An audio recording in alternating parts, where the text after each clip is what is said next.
कर रहे थे आप, बहुत अच्छी तैयारी थी आपकी, लेकिन आपकी करीब 4000 वोट भी आई, उसके बाद बीजेपी छोड़ने का क्या रीजन रहा प्लीज? सरकार छायाकार जो एक आईना होता है समाज को बताता है निगम क्या कर रहा है, उन्हीं की अगर एंट्री बंद कर दी जाए तो समझा जा सकता है कि चोरी चल रही है। इसमें कोई, मैं नहीं कहता इनके पार्षद ने ये आरोप लगाई थी, जो पैसे दे रहे हैं उनके काम हो रहे हैं। के लोग जो इंतजार कर रहे हैं बीजेपी पार्टी के कि मेयर मैंने बनना है, बहुत से नाम लेना चाहूंगा तो 30 की लिस्ट मेरे सामने है, उनके दिलों पर बीजेपी ने ये क्या तेल छिड़कने का काम किया है? में जो है ना, अगर आप ये देखेंगे तो सबसे ज़्यादा अगर कोई रेवेन्यू दे रहा है ना तो वो यहाँ का व्यापारी वर्ग दे रहा है। प्लीज देखिए, पानीपत की जनता ने कांग्रेस पार्टी का मेयर भी भुगता है जी, और 10 साल से भारतीय जनता पार्टी को शासन को झेल रही है जी। 85 करोड़ लगने के बाद भी आज हमारे यहाँ पर गंदगी के ढेर हैं, सड़कें टूटी हुई हैं, पूरा भ्रष्टाचार है। सिर्फ फायदा किसका हुआ है? जो एमसी। साल आम आदमी पार्टी निगम में आने के बाद अपनी खुद की भी जांच कराएगी और जनता के सामने पारदर्शी तरीके से अपनी बात रखेगी। जिस प्रकार से जनता के पैसा को बेरहमी से लूटा, तो आम आदमी किसको मेयर पद के लिए उतार रही है? तो नमस्कार दोस्तों, मुद्दे की आवाज लेकर आए तिलकराज, मैं आपका अपना तिलक, आप सभी का हार्दिक स्वागत करता हूं। दोस्तों, आज मुद्दा आप सभी को पता है कि पिछले 5 दिन से मेयर के लिए बहुत बड़ा डंका बज चुका है और मेयर के लिए हर पार्टी तैयारी कर रही है, चाहे बीजेपी की बात की जाए, कांग्रेस की बात की जाए और आम आदमी पार्टी की बात की जाए। आज इस समय हम खड़े हैं हरियाणा के डिस्ट्रिक्ट पानीपत, और पानीपत के एक बहुत नामची, एक समाजसेवी, एक राजनीतिक, एक एडवोकेट, पढ़े लिखे बुद्धिजीव, आइए उन्हीं के मुखारबिन सारी बातें करते हैं। मेरे साथ बने रहिए, वीडियो बहुत इंटरेस्टिंग बनने वाली है। आइए प्लीज। सर, मुद्दे के बाद में आपका बहुत बहुत हार्दिक स्वागत है। धन्यवाद कोच साहब, आपका भी स्वागत है, आपके चैनल का भी बहुत, सभी दर्शकों को नमस्कार। थोड़ा सा 20 साल पहले चलते हैं। मैंने आपको पहली बार जब पंचायती उम्मीदवार का जो इलेक्शन था समालखा में, मैंने आपको बिल्कुल लाइव देखा है, आपकी लाइव जनसभाएं देखी मैंने। तो आप एक पढ़े लिखे बुद्धिजीवी थे, एडवोकेट थे, ऐसा क्या हुआ कि आपको राजनीति में आना पड़ा प्लीज? देखिए, मैं LLB की पढ़ाई करने के तुरंत बाद जी इलाके में एक सर्वजातीय पंचायत हुई थी जी, और उस पंचायत ने फैसला किया था कि भाई इस बार पंचायत समालखा विधानसभा से चुनाव लड़ेगी जी, और उन्होंने कहा था कि पंचायत जिसको उम्मीदवार बनाएगी उसको उम्मीदवार बनना पड़ेगा और चुनाव लड़ना पड़ेगा। तो मैं वो सौभाग्यशाली व्यक्ति हूँ कि 86 गाँव की पंचायत ने, 36 बिरादरी की पंचायत ने इकट्ठा होकर के आज से लगभग 24-25 साल पहले मेरे को समालखा से चुनाव लड़ने का आदेश दिया था। उस पंचायत के आदेश पर मैंने मजबूती से चुनाव लड़ा। चुनाव मैं जीत तो नहीं सका, लेकिन उस चुनाव में मैंने हज़ारों लोगों के दिल जीते और उसी की बदौलत मैं सर्वजातीय पंचायत का आभारी हूँ कि मुझे समाज सेवा करने के लिए और ये जज्बा देने के लिए, वो अगर मैं जितना भी आभार प्रकट करूँ सर्वजातीय पंचायत का, वो 86 गाँव के लोगों ने मुझे आदेश दिया था और मुझे आदेश को लेकर के ही आज जनता के बीच में।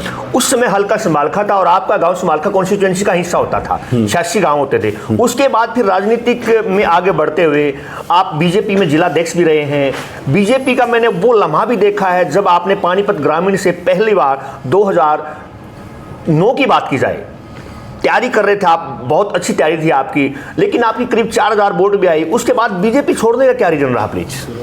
देखिए, हम राजनीति के अंदर कोई सत्ता प्राप्ति के लिए नहीं है, जनता के अधिकारों के लिए, व्यवस्था परिवर्तन के लिए हम राजनीति में हैं। और जब कांग्रेस का कुशासन था, चारों तरफ भ्रष्टाचार का बोलबाला था, लोग तराईमाम कर रहे थे, तो उसमें भारतीय जनता पार्टी अटल जी और अडवाणी जी के नेतृत्व में लगता था कि ये पार्टी कभी सत्ता में आएगी तो देश में आमूलचूल परिवर्तन करेगी, रोजगार का मामला हो, विकास का मामला हो, भ्रष्टाचार का मामला हो, ये नए आयाम स्थापित करेगी सुशासन के। लेकिन जब ये सत्ता में आए और इन्होंने अपना असली चेहरा जनता के सामने पेश किया, जिस प्रकार से महंगाई के मामले में, भ्रष्टाचार के मामले में इन्होंने कांग्रेस को भी पीछे छोड़ दिया, और इनका एकमात्र मतलब सिर्फ सत्ता प्राप्ति है, चाहे उसके लिए जात पात करनी पड़ो, धर्म की बात करनी पड़ो, आदमी को आदमी से भिड़ाना पड़ो, और इनके लिए राजनीति कोई सेवा का माध्यम नहीं है, ये तो सत्ता सुख के लिए राजनीति में है। और जब हमने इनका असली चेहरा देखा तो हमने भारतीय जनता पार्टी से लगभग 8 या 9 साल इनकी सत्ता देखने के बाद तो पिछले 2-2.5 साल पहले हमने इनको अलविदा कह दिया था, क्योंकि हम तो जनता की लड़ाई लड़ने के लिए, असली मुद्दों की लड़ाई लड़ने के लिए राजनीति में है। हमको एमएलए, मंत्री, सांसद, पार्षद, मेयर ये बनने के लिए राजनीति में नहीं है। हम तो जनता की लड़ाई लड़ने के लिए है, जनता के अधिकारों की रक्षा करने के लिए। किसी पार्टी, भारतीय जनता पार्टी जब सत्ता में नहीं थी तो जो वादे करती थी, और जब सत्ता में आने के बाद जो पलटी लगाई है, तो उसके बाद हमारा मन हमने छोड़ दिया। और आज लड़ाई लड़ने के लिए सारे साथियों से विचार विमर्श करने के बाद लगा कि भी आम आदमी पार्टी अगर बिजली, पानी, हेल्थ, एजुकेशन और आम जनता की लड़ाई मजबूती से लड़ रही है, और इन्होंने जो अपनी सरकार 10 साल दिल्ली में चलाई है, पंजाब में चला रही है, और जिस प्रकार से मूलभूत सुविधाएं से जुड़ी हुई जनता की ये इन्होंने इम्प्लीमेंट करी है, इनसे प्रभावित होकर के आज हम आम आदमी पार्टी की शरण में हैं, और आम आदमी पार्टी के कार्यकर्ता के तौर पर दिन रात मजबूती से पार्टी को के लिए काम कर रहे हैं और आगे भी करते रहेंगे। चलो अब बात करते हैं दोस्तों, आप पीछे देख रहे हैं फ्लैक्स जो लगा है आम आदमी पार्टी, पीछे झाड़ू का चुनाव चिन्ह है, उसी के मुद्दे पर अब हम आते हैं। तो आम आदमी पार्टी अब मेयर का डंका बज चुका है, और बीजेपी ने, जैसे कि भी आपने कहा कि भाईचारे की पार्टी या एक परिवारवाद की पार्टी, एक कम्युनिटी की, कास्टिज्म की पार्टी जो अभी दिखाया है। पहला इलेक्शन पानीपत का जो मेयर का हुआ था वो ओबीसी मेंस में हुआ था, उसमें मेयर बने थे भूपेंद्र सरदार जी। अगली बार फिर जो बैकवर्ड कास्ट में आया उसमें महिला में था, उसमें भूपेंद्र सरदार की बेटी अवनीत कौर को बना दिया। लेकिन पिछले 11 साल से, एडवोकेट साहब 11 साल से सुनना, ये बड़ा क्वेश्चन है, डीपली है, 11 साल से जो सामान्य वर्ग के लोग जो इंतजार कर रहे हैं बीजेपी पार्टी के कि मेयर मैंने बनना है, बहुत से नाम लेना चाहूँगा तो 30 की लिस्ट मेरे सामने है, उनके दिलों पर बीजेपी ने ये क्या तेल छिड़कने का काम किया है या आघात किया है, ये इसके बारे में क्या कहना चाहेंगे प्लीज आप? देखिए, भारतीय जनता पार्टी दीनदयाल उपाध्याय जी के मार्ग पर चलने वाली पार्टी नहीं है। अब जो कार्यकर्ता दीनदयाल उपाध्याय जी को अपना आदर्श और प्रेरणा मान करके इस पार्टी में काम करता है, तो इस पार्टी में जो विधायक के टिकट हैं या मेयर के टिकट हैं या पार्षदों के टिकट हैं, किस दरवाजे से आते हैं और किस रास्ते से आते हैं, किन संसाधनों के द्वारा आते हैं, ये पानीपत की जनता देखती है। जो बेचारे कार्यकर्ता वर्षों से, जिनके पिताजी, उनके दादा इस पार्टी को जिन्होंने दिए, और जब टिकट जब ये देते हैं तो जनता के सामने है, और इस आने वाले चुनाव में ये जनता बता भी देगी। और मैं तो भारतीय जनता पार्टी के सभी कार्यकर्ताओं से अपील भी करना चाहूँगा, भी कोई इस भरोसे में बैठा हो कि भारतीय जनता पार्टी कोई योग्यता के आधार पर या उनके काम देख करके उनको आगे बढ़ाएगी, तो वो भूल जाएं। और ये टिकट उसके सामने प्रत्यक्ष को प्रमाण की आवश्यकता है, ये सबसे बड़ा ज्वलंत उदाहरण है। अभी आम आदमी पार्टी क्या तैयारियां चल रही है, इसके बारे में बताइए प्लीज। देखिए, पानीपत की जनता ने कांग्रेस पार्टी का मेयर भी भुगता है जी, और 10 साल से भारतीय जनता पार्टी को शासन को झेल रही है जी। हम तो जनता से एक बात कहते हैं भी दोनों पार्टियों को देख लिया जी, एक मौका आम आदमी पार्टी को मिलना चाहिए। हम नगर निगम के प्रशासन में आमूल चूल परिवर्तन करके दिखाएंगे। हम जो पिछले घोटाले हुए हैं 10 साल से, निष्पक्ष एजेंसी से, पत्रकारों के निष्पक्ष पैनल से 10 साल के कार्यकाल की जांच कराएंगे। भ्रष्टाचार के लिए दोषी अधिकारी हो, चाहे वो जनप्रतिनिधि हो, उनको दंड देने का काम करेंगे। और अपनी भी घोषणा करते हैं कि हर साल स्वतंत्र एजेंसी से, पत्रकारों की स्वतंत्र कमेटी से हर साल आम आदमी पार्टी निगम में आने के बाद अपनी खुद की भी जांच कराएगी और जनता के सामने पारदर्शी तरीके से अपनी बात रखेगी। जिस प्रकार से जनता के पैसा को बेरहमी से लूटा गया, चाहे बोर्डों के लाइटों के माध्यम से, चाहे गेट के माध्यम से, जिस प्रकार से प्रॉपर्टी आईडी के मामले में लोगों को धक्के खिलाए गए, जिस प्रकार से गली मोहल्ले में सड़कों का बुरा हाल है, जिस प्रकार से हर चीज़ में भ्रष्टाचार है, तो आम आदमी पार्टी का मुख्य मुद्दा निगम के भ्रष्टाचार को जड़ से उखाड़ फेंकना। जिन्होंने पिछली बार भ्रष्टाचार किया है उनको जनता के सामने उनका भ्रष्टाचार लाएंगे सामने, और हम वादा करते हैं कि हम जांच कराएंगे और दोषी जो हैं वो बख्शे नहीं जाएंगे। और हम अपनी भी जांच कराएंगे हर साल, सालाना, वार्षिक तौर पर। सरकार का तो ऑडिट होता ही होता है, हम पब्लिक ऑडिट भी कराएंगे और जनता के सामने रखेंगे भी हमने ये काम किया, पहले वाला ने ये काम किया। तो हम जनता में एक ऐसा पारदर्शी शासन देने की कोशिश करेंगे ताकि आने वाले समय में लोग आम आदमी पार्टी के साथ जुड़ सके और आम आदमी पार्टी के सुशासन के साथ आगे बढ़ सके। तो आम आदमी किसको मेयर पद के लिए उतार रही है? देखिए, आम आदमी पार्टी में 18 फरवरी तक आवेदन देने की अंतिम तिथि है जी। हमारे पास लगभग आधा दर्जन लोगों के जी आवेदन मेयर पद के लिए आ चुके हैं और लगभग 3 से 3.5 दर्जन पार्षद पद के उम्मीदवारों के आवेदन आए हैं। हमारी एक कमेटी है वरिष्ठ नेताओं की, और हमारे वरिष्ठ नेता बैठ करके उन जिनसे समाज में मैसेज आए, क्योंकि आम आदमी पार्टी जाति पाति धर्म के आधार पर राजनीति नहीं करती। हम तो बिजली पानी हेल्थ एजुकेशन, समाज के अच्छे लोगों को, ईमानदार लोगों को, जिनका मैसेज जाए समाज में भी अच्छे व्यक्ति हैं। हमारी कोशिश रहेगी कि 26 के 26 वार्डों में और मेयर पद पर समाज के सभी समाजों को प्रतिनिधित्व देते हुए अच्छे लोग आगे आएँ, अच्छे लोगों को मौका मिले, ताकि आने वाले समय में एक मैसेज आए कि भी कांग्रेस और बीजेपी के मुकाबले में आम आदमी पार्टी ने वाकई अच्छा काम किया। सामाजिक इंसान किसी भी पार्टी का हो, साफ छवि का हो, अगर बीजेपी को और कांग्रेस को छोड़ के आम आदमी में आएगा, क्या उसको आप मेयर पद का उम्मीदवार बनाएंगे? देखिए, हमारी पार्टी सदैव पहले से भी, आज भी मैं पुनः बोलता हूँ, जो समाज के अच्छे लोग हैं, जिनकी समाज में अच्छी रेपुटेशन है और समाज के लिए कुछ करना चाहते हैं, मैं सभी को आमंत्रित करता हूं, चाहे वो कांग्रेस में चाहे बीजेपी में। भाई, आपने अपनी पार्टी की स्थिति देख ली, आम आदमी पार्टी में आओ, इसके साथ जुड़ो। अगर समाज का भला करना चाहते हो तो राह पर हम मिल के इकट्ठे सारे अच्छे लोग एक जगह हो जाते हैं और समाज में आमूल चूल परिवर्तन के लिए मुहिम चलाते हैं। तो मैं आपके माध्यम से सभी को अपील भी करता हूँ। एक आपने उम्मीदवार उतार दिया, तो खूबी क्या है आपकी पार्टी में? कोई एक खूबी बताइए मुझे कि लोग उस खूबी को देखकर लोग आपके मेयर को वोट देंगे प्लीज। भाई, बैंक भी किसी को लोन देता है तो उसका ट्रैक रिकॉर्ड देखते हैं जी। दिल्ली में किसी का रिश्तेदार हो, ना रिश्तेदार हो, दोस्त हो या ना दोस्त हो, तो अपना जा कर के पता कर ले कि हमने सरकारी स्कूल कैसे बनाए हैं, हमने मोहल्ला क्लिनिक कैसे बनाई है, हमने बिजली का और पानी का बिल गरीब आदमियों के लिए, आम जन के लिए ना किया हो, हमने हेल्थ के लिए हॉस्पिटल्स के अंदर कितनी सुविधाएं प्रोवाइड कराई हैं। अगर हमने वहाँ लोगों का भला किया है तो हमें वोट दें, हमारे पे यकीन करें। अगर वहाँ हमने काम ना किया तो हमारे पे यकीन ना करें। लगभग 4 लाख वोट हैं मेयर पद के लिए। मेयर के उसमें जो आपके पार्षद में आती हैं, उन 4 लाख वोटरों को मेरे चैनल के माध्यम से क्या कहना चाहेंगे प्लीज़ आप? मैं ये कहना चाहता हूँ कि आप लोग पिछले 10 साल से बीजेपी के कुशासन से और जन विरोधी नीतियों से परेशान हैं। आपको प्रॉपर्टी आईडी के नाम पर जो धक्के खिलाए गए हैं, जिस प्रकार से जम करके नगर निगम के संसाधनों को लूटा गया है, तो आपने बीजेपी को भी देख लिया और कांग्रेस को भी देख लिया, तो आम आदमी पार्टी को भी एक मौका दे करके देखें। हम इस नगर निगम में आमूल चूल परिवर्तन ला करके दिखाएंगे। अगर हम अपनी बात पे खरा ना उतरे तो मैं आज आपके माध्यम से जनता से अपील करता हूं कि ये वीडियो सेव करके रख लें। अगर हम अपने वादा पूरा करने में सफल रहे तो इन भविष्य में हमारे को ना वोट दें, ना हमारी मदद करें।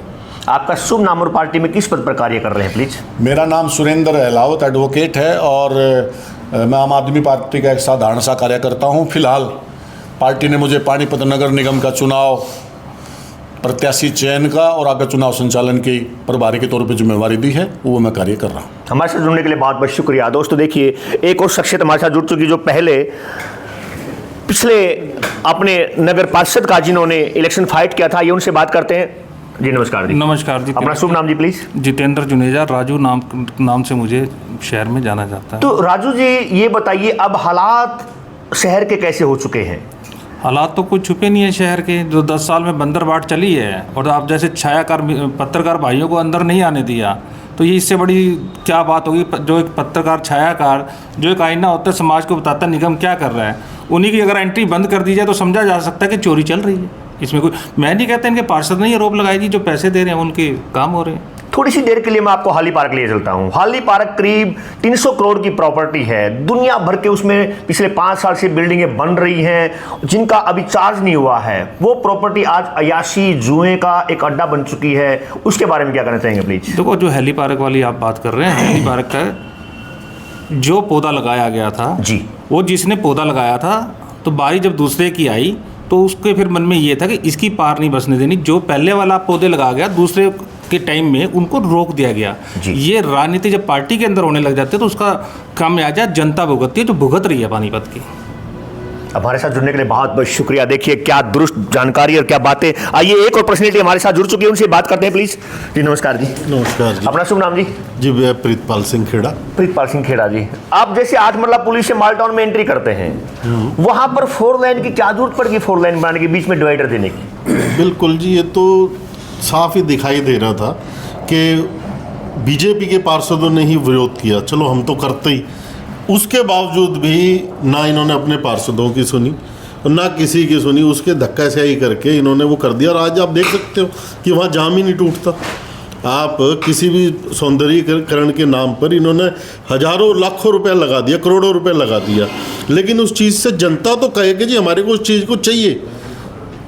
जनता को तो अपना फैसला एमएलए साहब ने थोपा गया है और उससे सारी पानीपत की जनता भुगत रही है। पार्किंग के लिए जगह नहीं रही, लोगों के आने जाने के लिए जगह नहीं रही। और आप ये देखिए सड़कों के हालात आज भी वैसे कि बद से बदतर हो चुके हैं। उस जगह पर जहाँ इन्होंने लाइटें लगाई हैं वहाँ सड़कें आज भी ठीक हैं। जो हमारे को ज़रूरत तो सड़क की है, आपने सड़क नहीं बनवाई, उसके ऊपर लाइटें लगवा दी, जो लाइटें आज बंद है। अब मेयर पद की तैयारियां हो चुकी है, पार्टी की तरफ से आप क्या कहना चाहेंगे प्लीज़? बस जी यही कहना चाहेंगे कि अब जनता तैयारी कर चुकी है और जनता ने इनका 10 साल का भ्रष्टाचार देखा है और आज जनता के पास में मौका है। अगर जनता चाहती है कि जो इन्होंने, आप ये देखिए कि जो इनका प्रॉपर्टी टैक्स के लिए इन्होंने जनता को परेशान किया, सफाई के मुद्दों पे, और आप ये हाली पार्क का मुद्दा उठा लीजिए या लाइटों का मुद्दा उठा लीजिए, हर जगह पर जनता फैल रही है। आप ये देखिए 1785 करोड़ रुपए आप कहते हैं कि पानीपत पे लगा है, तो 1785 करोड़ में से क्या आपको 170 करोड़ भी दिखता है कि शहर के ऊपर लगा है? सब 1785 करोड़ लगने के बाद भी आज हमारे यहाँ पर गंदगी के ढेर हैं, सड़कें टूटी हुई हैं, पूरा भ्रष्टाचार है। सिर्फ फ़ायदा किसका हुआ है? जो एमसी जिसके पास में अपने चाय पीने के पैसे नहीं होते थे, किराए के मकान में रह रहे थे, आज वो 4-4 मकानों के मालिक बन चुके हैं। कहाँ से आया ये पैसा? पार्टी में कौन सा पद है आपके पास? जी मैं आम आदमी पार्टी डिस्ट्रिक्ट प्रेसिडेंट हूँ व्यापार मंडल का। हमारे साथ जुड़ने के लिए बहुत बहुत शुक्रिया। एक और शख्सियत हमारे साथ जुड़ चुकी है, आइए उनसे भी बात करते हैं प्लीज़। जी नमस्कार जी। नमस्कार जी। अपना शुभ नाम जी? अजय सिंगला। अजय सिंगला जी, चलो बात आती है अजय सिंगला की, तो मैं एक ही बात कहना चाहूँगा। आज व्यापारी हमारे पानीपत में एक सिंगला परिवार, अग्रवाल परिवार है या पंजाबी परिवार है, व्यापार को संभाले हुए, लेकिन हर रोज़ त्राहिमाम, तो इसको लेकर क्या कहना चाहेंगे प्लीज़ आप? ऐसा है जी, पिछले 10 साल में जो है ना, अगर आप ये देखेंगे तो सबसे ज़्यादा अगर कोई रेवेन्यू दे रहा है ना तो वो यहाँ का व्यापारी वर्ग दे रहा है।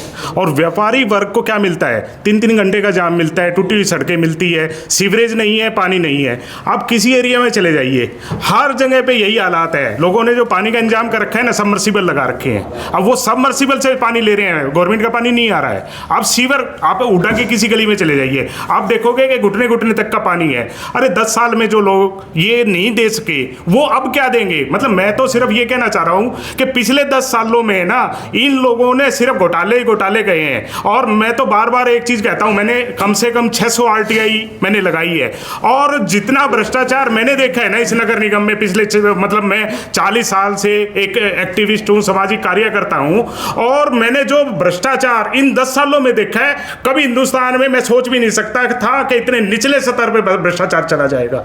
मतलब ये ईमानदार अपने आप को कहने वाले लोग जो है वो पूरे के पूरे पानीपत को लूट रहे हैं और दोनों हाथों से लूट रहे हैं। उसमें मैं पिछले उसकी बात करूं तो 26 पार्षद थे, 3 नॉमिनेटेड पार्षद थे, 2 विधायक थे, एक जो है ना MP था, और सारे के सारे 31-32 के 32 आदमी। और सबसे बड़ी बात जो मैं आपको वो बताना चाह रहा हूं, वो ये बताना चाह रहा हूं कि कोई चू नहीं कर सकता। कोई पार्षद अगर बोलना चाहता है तो उसको बोलने नहीं दिया जाता था, उसके अंतरात्मा की आवाज को दबा दिया जाता था। तो इससे बुरा कर्म क्या होगा? मैं पानीपत की जनता से एक ही चीज नम्र निवेदन करता हूं कि इन लोगों की बहकावे में मत आए। ये जो है ना ड्रामेबाज लोग हैं, ये इतना ड्रामा करेंगे कि आप लोगों को बहका देंगे, और अगले 5 साल में वो इतना वसूल करेंगे आप लोगों को कि खून का घूंट पी के रह जाओगे, और आप ये कहोगे कि जिंदगी की सबसे बड़ी गलती है आपने फिर दोबारा कर दी है इन लोगों के बहकावे में आके। आम आदमी पार्टी में कौन सा पद है आपके पास? मेरे पास आम आदमी पार्टी का एक साधारण कार्यकर्ता हूं मैं, और प्रभारी जो है मेरे को इस चुनाव के लिए प्रभारी बनाया गया है, तो मैं चुनाव का प्रभारी का कार्य देख रहा हूं। हमारे साथ जुड़ने के लिए बहुत बहुत शुक्रिया। देखिए एक और शख्सियत हमारे साथ जुड़ चुकी है, उनसे भी बात करते हैं प्लीज। और जी नमस्कार जी। नमस्कार। अपना शुभ नाम जी? योगेश कौशिक। योगेश कौशिक जी। हाँ जी। आप युवा हैं, मैंने आपको कई बार स्टेडियम जाते हुए देखा है जी सर। और आप एक ही क्वेश्चन करना चाहूंगा आपसे मैं, पानीपत शिवाजी स्टेडियम में जब कोच नहीं होते तो लाइटों की क्या जरूरत है वहाँ पे? पानीपत शिवाजी स्टेडियम का ये हाल 10 साल से बिल्कुल ऐसा हो गया। पहले वहाँ पे एक कोच साहब आते थे, उसके अंदर एक रोटरी क्लब के नाम से हमारे तत्काल विधायक हैं जो अभी शहरी विधायक जी। वो गेम्स भी कराते हैं अपने पिताजी के नाम से जी, एक ही बार हुए हो? हाँ जी, मतलब सिर्फ अपने पिताजी के नाम से कराते जी। हैं। पानीपत के जो युवा साथी, हम कई बार मिलके विधायक साहब के पास गए हैं कि यहाँ कोच अवेलेबल कराया जाए, उस चीज़ पे ध्यान नहीं है। अगर पानीपत के अंदर आज चुनाव नगर निगम का है तो मैं सिर्फ पानीपत की जनता को ये कहना चाहूँगा जी। कि इस चुनाव में जो मुद्दे हैं वो भी निगम के होने चाहिए, वो मुद्दे पानीपत के होने चाहिए। और जो इन नेताओं के भाषण हैं, अगर किसी भी नेता के भाषण में केवल पानीपत के मुद्दे आए तो आप स्पष्ट तरीके से वोट दें, अन्यथा उस पार्टी को वोट देने की ज़रूरत नहीं है। क्योंकि आप और हम बिल्कुल अच्छे से जानते हैं कि हमारी जो विपक्षी पार्टी है वो भारतीय जनता पार्टी है आज के समय पे। उसके मुद्दे इस चुनाव में क्या, हर चुनाव में सिर्फ 3 ही रहते हैं। पहला हिंदू मुसलमान, दूसरा केवल भगवा, तीसरी चीज़ जात और पात। हमारी पार्टी जो है वो ना ही तो जात के ऊपर इलेक्शन लड़ती है, ना ही धर्म के ऊपर चुनाव लड़ती है। हमारी पार्टी केवल आम आदमी पार्टी के लिए, आम आदमी के लिए, मतलब आम लोगों की जो बेसिक ज़रूरतें हैं और निगम उन ज़रूरतों को किस तरीके से पूरा कर सकता है, यही हम अपने मुद्दों में बताएंगे। आप तो युवा हैं और रात आपने देखा कि रात करीब 13 मौत हुई है दिल्ली रेलवे स्टेशन पर अराजकता के कारण, अनुशासनहीनता के कारण, उसके बारे में क्या कहना चाहेंगे? दिल्ली का जो पुलिस बल है या जो प्रशासन है वो पूरा भारतीय जनता पार्टी के अंदर, और अभी से नहीं पहले से भी इन लोगों को केवल जो सिकी हुई खाने की आदत होगी है, जनता को ये बिल्कुल देख के राजी नहीं है। बल्कि मैं ये कहना चाहूँगा जो आम आदमी और जो गरीब लोग हैं, भारतीय जनता पार्टी वालों की ये सोच है कि ये लोग समाज में ही नहीं होने चाहिए, मतलब इनके लिए हमें काम ही नहीं करना पड़ेगा। तो ये लोग चाहते हैं अगर गरीब खत्म हो गया तो गरीबी खत्म हो जाएगी। इनका बेसिक मेथड ये है। और इसलिए आप सिर्फ दिल्ली के रेलवे स्टेशन पे क्यों जाते हो, उससे ज़्यादा मौतें तो भुखमरी के कारण पानीपत के अंदर होती है। युवाओं के लिए आम आदमी पार्टी क्या लेके आई है? युवाओं के लिए अगर हरियाणा के अंदर अगली बार भी और इस नगर निगम के चुनाव में हमारे मेयर भी बनते हैं तो सबसे पहले हम ये दुरुस्त करेंगे कि जितनी भी प्राइवेट कंपनीज पानीपत के अंदर है, कोशिश करेंगे कि युवाओं को थोड़ा रोजगार मुहैया कराया जाए। और नगर निगम में जो भर्तियां अभी भी पेंडिंग है और जो इन्होंने ऐसे लोग या ऐसे बच्चे जो मतलब किसी पोस्ट के लायक ही नहीं है, उनको भी सिर्फ ये विधायक के चाचा दा मुंडा हैगा, ये विधायक के ताऊ का लड़का हैगा, सिर्फ ये चीज़ें सोच के लगा रखे हैं, वहाँ से उनका सफाया करेंगे। और एक ये जो registry gang, property ID gang जो इन्होंने बना रखी है विधायकों ने अपने ही रिश्तेदारों के थ्रू कि 20-20 हज़ार रुपये लेके आपकी प्रॉपर्टी आईडी बनेंगे। अगर आम आदमी पार्टी का मेयर आता है तो सबसे पहले पहली कलम में ये प्रॉपर्टी आईडी का समाधान पानीपत वासियों के लिए। क्या शुभ नाम दोबारा बताना प्लीज? योगेश कौशिक। योगेश कौशिक जी, हमारे साथ जुड़ने के लिए बहुत बहुत शुक्रिया। दोस्तों, अभी आम आदमी पार्टी के चाहे डिस्ट्रिक्ट प्रेसिडेंट की बात की जाए या अन्य वर्करों की बात की जाए, सभी की आपने बात सुनी। दोस्तों, अगर आपको मेरा चैनल अच्छा लगे, मुद्दे की आवाज लेकर आए तिलक राज, तो सब्सक्राइब कीजिए, लाइक कीजिए, कमेंट बॉक्स में जरूर बताना। अगली बार फिर मिलेंगे एक नए मुद्दे के साथ, मिलेंगे एक ब्रेक के बाद। बहुत बहुत धन्यवाद।